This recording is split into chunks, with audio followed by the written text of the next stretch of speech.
So those who are attending this session through YouTube, please type yes on the chat box if my voice is audible to you all.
Before we start, we also have a very special host for today. His name is Mr. Akshay Chinchalkar. He is our head of research and content, and he has over 17 years of expertise in creating and curating content across various asset classes. Akshay has previously served as Asia Equity Derivative Strategies at Bloomberg Editorial. He he also holds an MBA from Sydenham Institute of Management Studies and has a master's in accounting and finance from London School of Economics. Everyone, please welcome Akshay as a host for today's afternoon. Yeah. Thank you, Aditya. Besides the fact that I have a sore throat, I'm doing very well. It's good to see everyone signed in, and we should get going pretty soon. Thanks for having me.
Ladies and gentlemen, your patience is highly appreciated. Radhika will be joining us at 4:15. So, yeah, just hang in there. Thank you.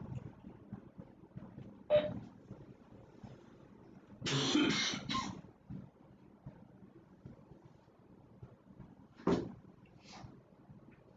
send me the introduction again. Only then I know it's strange.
Hi Radhika, this is Akshay from Axis. Just wanted to make sure my voice is coming through. It is. Awesome. So, firstly, Radhika, thank you so much for making time for this. I'm sure you have a very, very busy calendar, but it's very, very confident that everyone who's signed in for this session will have a lot of takeaways uh, to kind of benefit from, given your rich experience in the financial market. So again, thank you so much for joining us today. My pleasure. Now just tell me quickly format and how you want to do this. Yeah, so I mean, you have a deck that you do, right? But I can be as long or short as you want. So tell me how long you want it to be. I'd say the sweet spot is about 30 minutes. 30 minutes? Okay, we'll get to 30 minutes. Yeah. And then Q&A will come through at the end of the session, if that's What doable. time do we end?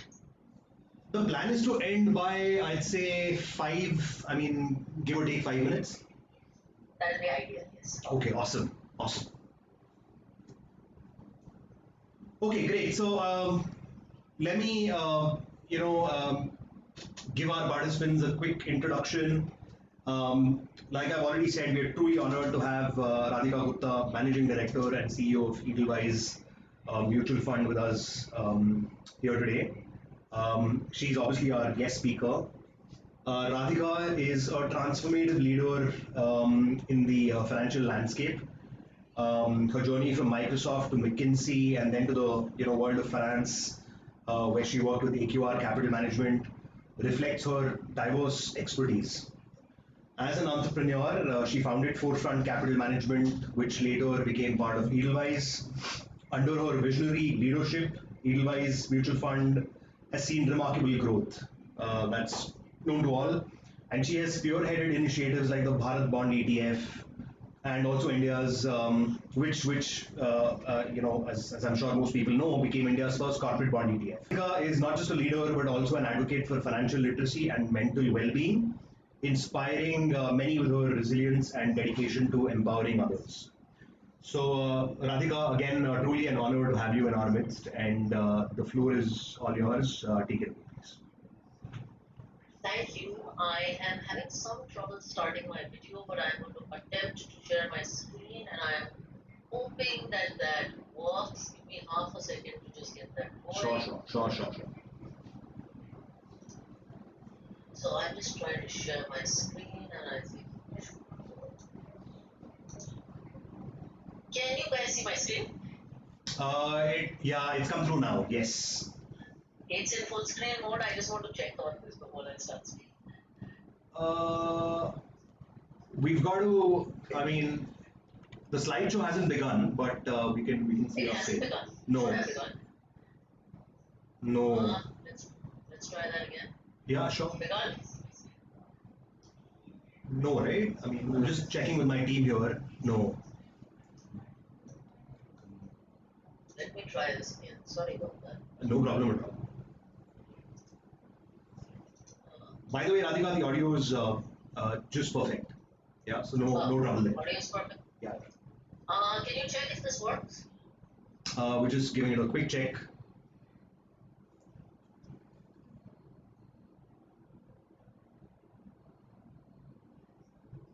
No, I think so. One of the things that could be happening in the background, Radhika, is that if you're using multiple screens, the slideshow may be going on another screen which is not streaming through. Okay, let me try something else. Let me look over the screens. That's why it's better to check this before we start. Let's try and share the entire screen.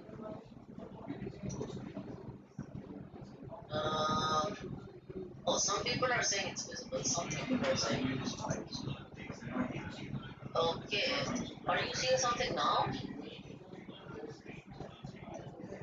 Yes, Is that it's okay? perfect. It's perfect now. Yeah. And if I change this, is it working? Yes, it is, Radhika. Good to go. Okay, good. We're good to go. Yeah. Great. So thank you so much, it's great to be talking to all of you. And I have only 30 minutes, and I think India content, India economy, all of this stuff is stuff this audience has heard about so many times. So I I kind of titled this presentation more untold nuggets that are coming out of India. And I've been a frequent watcher of India, as many of you are, but this is an environment where so many people are talking about optionality and how well India is done. And while I put down that we've done it well, I always remember when we started, if it were a live audience, I would have asked you that if you go back in India's history, and our peak, what percentage of world economic output we were? And most people get surprised when I say that in the 1600s, before the British came to India, we were actually 40% of world economic output. And that's what you see here. India's in yellow, China's in red, bunch of other countries are there. And then, of course, you saw the demise. You saw the East India Company being established. You saw Nadir Shah coming from Iran to India. You saw the British rule where this yellow bar shrunk, and you saw in India at independence that was very poor, full of people with no food production and low levels of literacy. And I think Green Revolution started the it continued with reforms, and of course you see a very different country today. But as we look towards the present and future, it's always important to remember that we have a lot to compensate for the past. So I always start with that. Now, let's move a little to the present and then we'll talk about the future. Some people know that India got its first Apple store a few years ago in BKC. But not many people know that the same Apple that opened a store in India in 2023 actually opened a store in China all the way back in 2008. And it's curious why a company like Apple, which opened a store in India in an equally populous country, took 15 years after it opened a store in China to open one in India.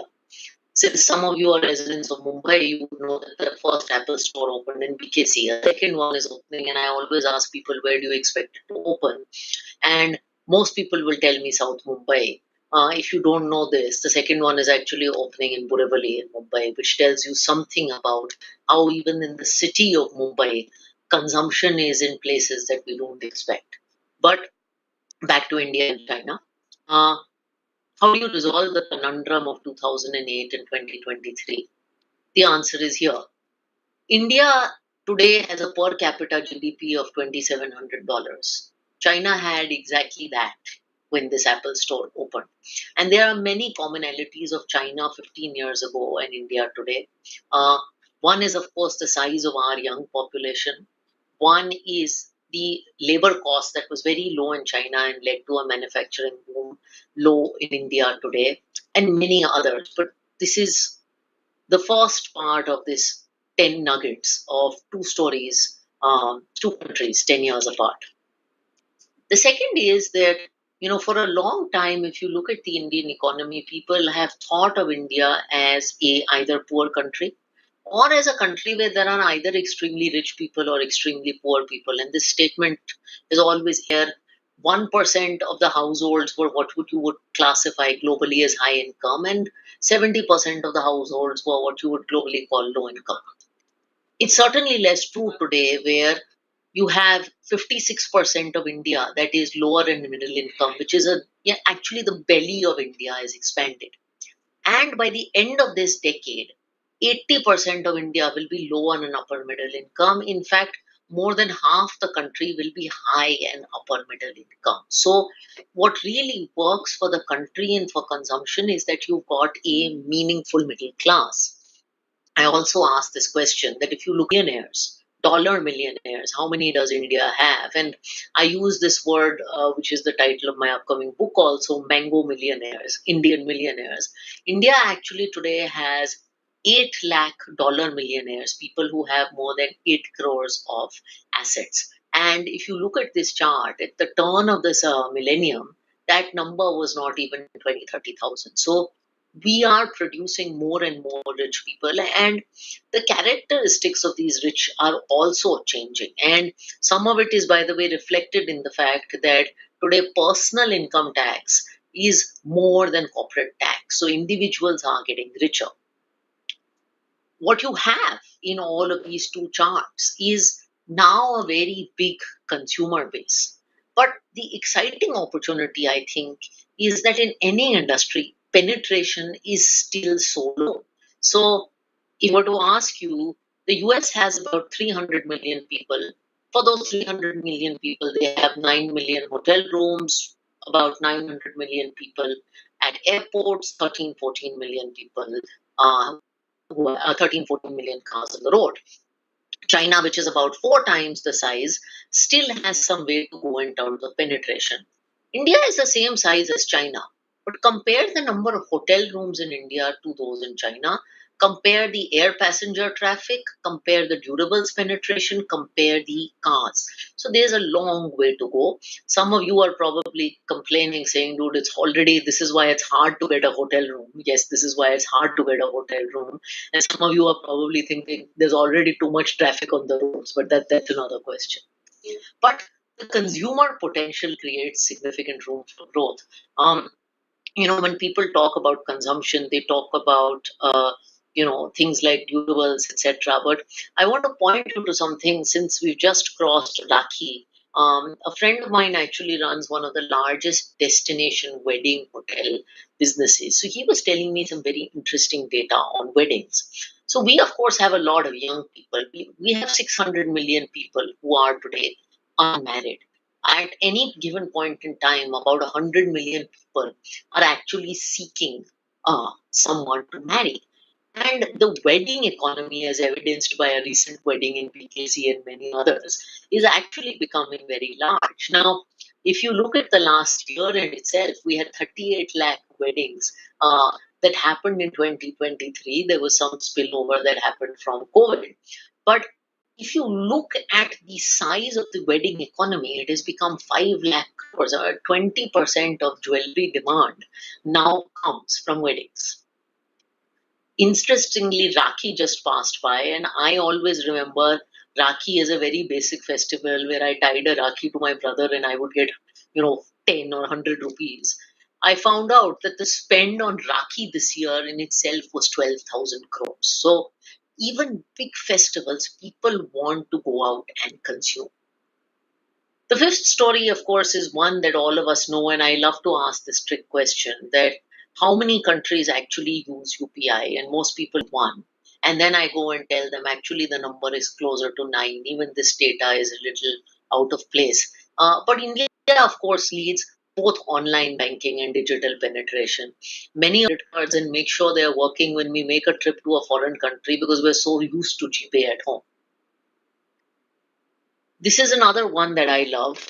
Many people follow things like Chandrayaan 1, 2, 3, and at any time this happens, a section of the world will say, "Boss, why do you need to do things like Chandrayaan as a poor country?"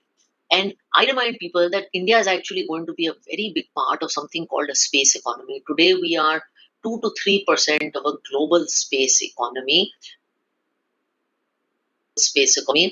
I know a little bit about the startup scene, but India has about 1,000 space startups, and ISRO has earned 4,000 crores in launching satellites for about 34 countries over the last couple of years.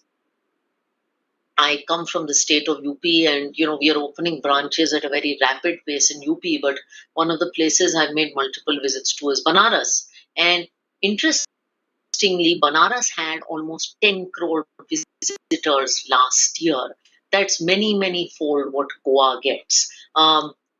It's incredible to see a state like UP actually had 30 crore visitors, and domestic tourism for various reasons is exploding. I was talking to a taxi driver in Goa where my husband's from, and I was telling him that ab to time bahut acha aa gaya hai because a lot of foreigners will come as Christmas season comes in, and he said, "Madam, what are you talking about? We don't make money from foreign tourists. They stay in small resorts and 3 stars. We make money from Indian tourists, and we make money all year long." And all of you who have traveled, I think of this. It's also the reason, by the way, that passenger traffic, especially domestic traffic, has just boomed in the last 3 years. All this, of course, necessitates that hopefully over the next 10 years, a meaningful amount of infrastructure is going to be built. And some people tell me that, why is India building so many airports and so many metros? Is it just going to be ghost towns created? I don't think so, because if you look at the number of Indians that are going to travel, I think this infrastructure is necessary and to be used. Um, the eighth one that I like to talk about is, of course, many, many years ago, when most of us looked at India and Indian markets, we were obsessed with what the foreign investor is going to do. Today, SIP has become the stuff of memes. And if you look at ownership of retail plus domestic institutional investors, which is mutual funds, we have actually risen from 18 to 24% when foreign ownership has fallen. So our capital markets are becoming increasingly more Atmanirbhar. The ninth one I like to talk about is energy consumption. There's all this talk about power infrastructure being put up in the country. There's all this buzz around power stocks. It's a theme that we have looked at closely in the portfolios.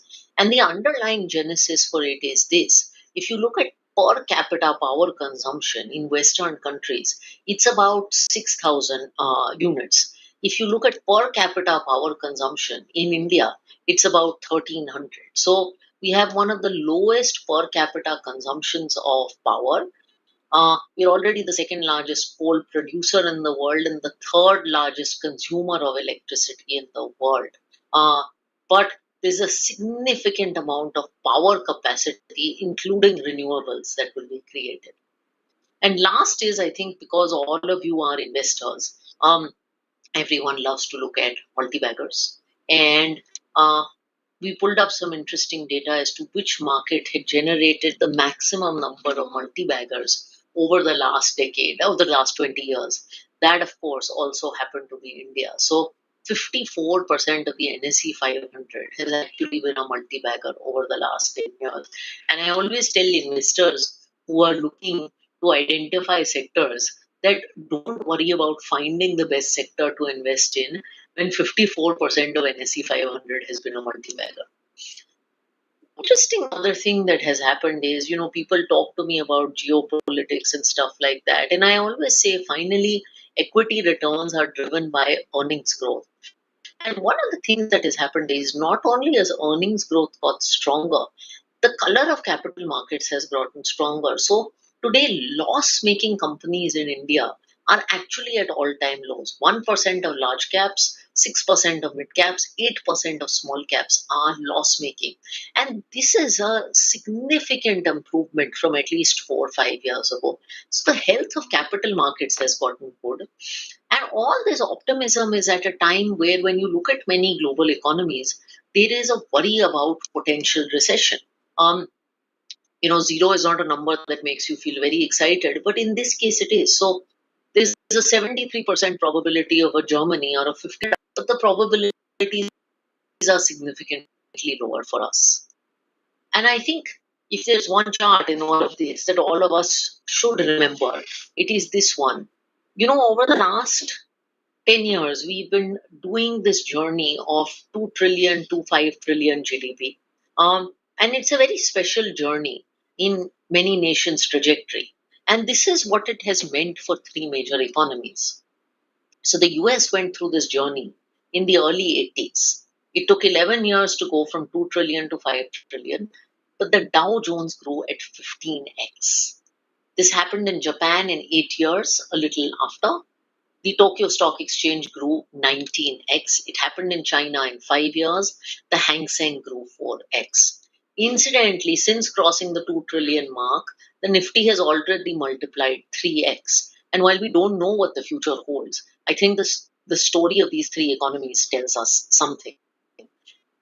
So there is a lot to be optimistic about. One of the other things I also like about India is that a lot of investors, when we do Q&A, ask me questions with a bang. But that's not my point. I think the mood of the nation is very often gauged by the language of its movies. And Javed Akhtar told me some of these stories. So in 1950s, there was a movie called Devdas. And he used to be a college hero, college kids hero. But finally, he was a flop. flawed hero who wanted to inflict self harm. And that was the mood of the nation. In the 1960s, we made a movie called Mother India, where there was an evil moneylender. A moneylender was a bad character. And in the 1970s, this was the India of the emergencies. The angry young man was a national hero, and a smuggler was actually a positive character. In the 1980s, our villain actually used to be mill owners and corporates. You remember this movie Kala Patthar, where the villain was a coal mine. In the 1990s, liberalization came to India and a bunch of foreign products started hitting the market. Now, what happened is a bunch of filmmakers also started making, and Yash Chopra pioneered this movie set in London, in Paris, in Switzerland, and abroad was crossover hero. The same production house, however, 10 years later made a movie set in a small town India called Banti or Republic. And after that, you would have seen a series of movies set in Patiala or Agra or Kolkata or Chennai. Because after the 2000s, MNCs started coming to India, a bull market started coming in, and Indians realized maybe we don't need to go abroad. We can just be in India and be happy. In 2010, they made a movie called Band Baja Barat, which talked about the spirit of entrepreneurship. And this, I think, is the move. I do believe that I can do something. I am not angry. Inspirational. This journey from the self harming Indian, the angry Indian, the foreign embracing Indian, to finally the Indian who owns his or her Indianness and thinks of success as aspirational is really what excites me about the next decade. So let me stop here, and I'm happy to take any questions. Axis team, back to you. Thank you so much, Radhika. I think the icing on the cake was the movie's reference. It certainly took us back in time and created a lot of nostalgia for our viewers. I'm pretty sure. I'm thinking about everything that you showed, and India has obviously been the cynosure of all eyes globally, right? Given how our financial markets have evolved, especially since the pandemic crash in 2020. That said, one of the things that really stood out from your wonderful presentation was that there's just so much evidence of all that's happened on the ground across sectors that we think of it as nothing short of a missed opportunity for anyone to not have a slice of this coming growth over the next decade or two. In that sense, I think your untold story surely has shaken the tree for anyone who is still sitting on the fence with respect to the promise that India has, even from these levels. So once again, thank you so much. We already have some questions that have started to trickle in, so we'd really love to get your thoughts on those. And so the first, question that I want to send in, Radhika, is what advice would you give to first-time investors who are new to the markets, and also investors who've probably been around for a while, but given high valuations that often get quoted in the media and all of the global uncertainties, how should they really position their investment in the market as we speak? And what would your advice be to them? So for new investors, firstly, I always say get educated because I think a lot of investment mistakes happen because of a misalignment of expectations. So I really think it's very important for new investors to get educated, and I think it's important for them to make the move to get started. Now, one of the challenges in this market and all this news with new investors is incorrect expectations from equity returns. So I think it's very important to calibrate one, your expectations, and second, your goals. If you have realistic expectations of equity returns and you are clear about what your goals are, I do think your investing journey becomes a lot simpler. The second thing is, I am a big advocate of what I call the Dal Chawal school of investing, which is especially for newer investors. They have a tendency to, because of hearsay, jump into a lot of complex products and say, oh, I'm too evolved for an SIP, I'm too evolved for a flexi cap fund. And I always advocate doing the simpler things. Yeah, I think that's right, Radhika. I think the very concept of education is something that a lot of people are now starting, like you rightly said, it's essential to kind of get the correct education, which is another point of discussion altogether. But I think at least this generation wants to be empowered by educating themselves, and that's a great start, right? Because there's just so much noise out there, and then the burden of expectations, and really high expectations, sometimes crossing the frontiers of unrealistic expectations, the thing that causes most issues in our lives. So that's a very important point that you've brought to the fore. Can't agree more. My next question, Radhika, to you is: in your experience, and you've been in financial markets for a while now, what are the common mistakes that you've seen investors make, and how can they avoid them in order to have better returns adjusted for the amount of risk that they are taking on? So, common mistakes, I think asset allocation, uh, especially now in this social media driven era, I think it is very, very important to start paying. I always say risk appetite is not decided in a bull market. In a bull market, everyone says my risk appetite has gone up. So I think that is extremely important. I know asset allocation is something that's important to you guys, but it is very important. I already talked about expectation mismatch. So a lot of people will look at the last 1 to 3 year returns on equity as a proxy for the future.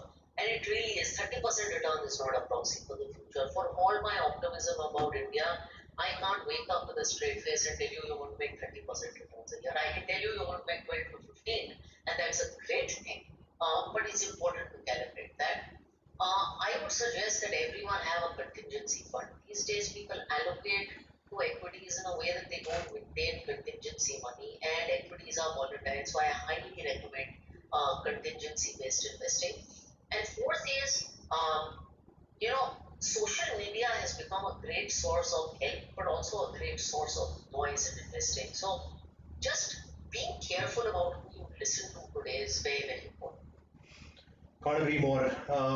Radhika, as someone who's really seen the evolution of markets over time, what are the key trends that today's investors should watch out for if someone is thinking about asset allocation investments over the next decade? As a corollary to that question, how do you see India's consumption and manufacturing story panning out over the next decade under Atmanirbhar Bharat, which is something that the government has been promoting and continues to I do missed so? your first question because I missed the first half of the question. Yeah, so the question was, the first half, rather, the question was, as someone who's seen the markets evolve over time, what are some of the key trends that someone with a decade-long view should monitor closely to make solid investments over that duration?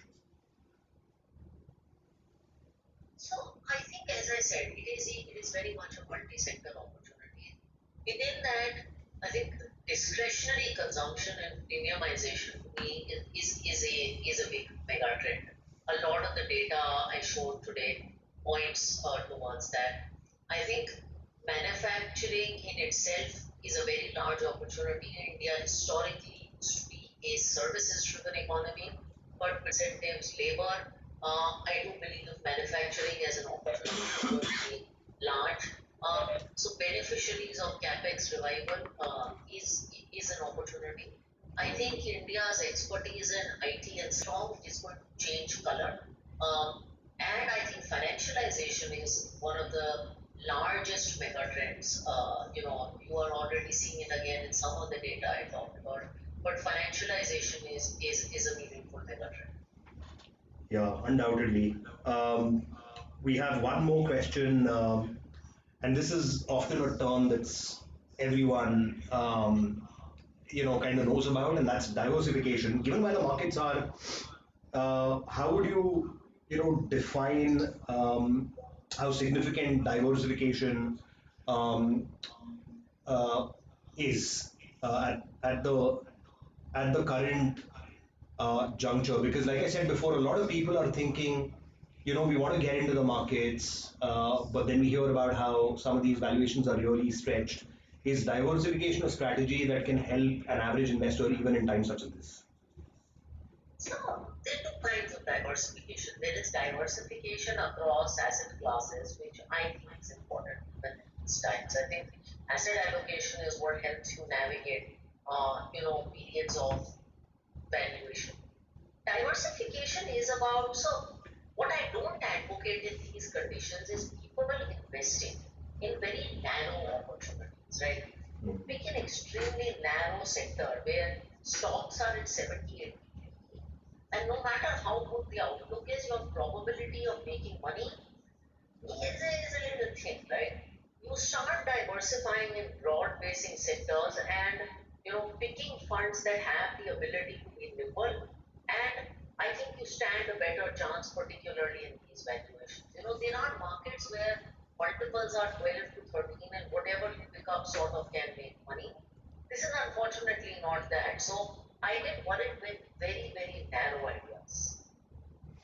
Yeah, I mean that's the game in town if you ask me. Like you rightly put it, expectations with this bull run have soared to an extent where I think the average Joe on the street will think making 4 to 5% every month and consistently at that Someone is told easy. me in a micro cap context that they are going to make a percent every day. Yeah, which is, I mean, simple math tells you that even someone like Simple Warren. math tells you that that might be a little difficult. Yeah, I absolutely. think toning down expectations is important and just broad basing in your. So I always tell people, when they talk to me about NFOs, I always tell people the one thing I suggest you do is avoid things that are very, very narrow. Yeah, yeah, totally. So, Radhika, on behalf of all of our participants and the team at Axis, I want to thank you once again. It's always a pleasure listening to you, and hopefully, we will continue to do many more of these formats where all of us can listen to your wonderful thoughts and the rich experience that you bring to the table. So, thank you once again, Radhika, for making time to sit down with us and talk to us. I'm sure everyone has had some takeaway, and we look forward to talking to you again soon. Thank you very much and enjoy the weekend. Thank, thank you so much, guys. Have a great weekend. Bye bye.